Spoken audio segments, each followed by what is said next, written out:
Chocomucho Flying Titans hindi nga po nakaporma sa Creamline Cool Smasher sa first set ng laban. Kung mapapansin nyo po guys, hataw na hataw talaga at lamang na lamang etong Creamline Cool Smasher sa first set ng game at nahirapan talagang humabol ang Chocomucho Flying Titans. Ibang iba rin po no, yung galawan ngayon ng CCS, lalo na po si Gemma Galanza, yung mga spikes niya talaga matitindi, parang mas doble po yung lakas ngayon, mas dinidiinan niya talaga yung pagpalo, parang may hugot po yung dating sa pagpalo ni Gemma.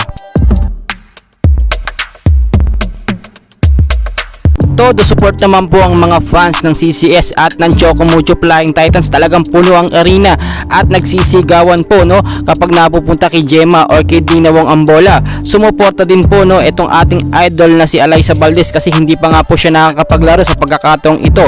Kung mapapansin nyo guys no, first set panalo agad itong Creamline Cool Smashers. Makakahabol pa kaya ang Chocomucho? Dapat makanalo ang Chocomucho ngayon at patunayan nila no na nag-improve na sa panibagong sistema nila. Pero agad-agad naman nakokontra yan ng Creamline Cool Smashers dahil nga si Dante no. Alam naman natin hindi pa ganun, nangangapa pa siya sa Chocomucho. Well guys, napakadaming kaganapan na dapat nating abangan kaya huwag kayong mawawala and always ko kayong i-update sa mga kaganapan. Maraming salamat po.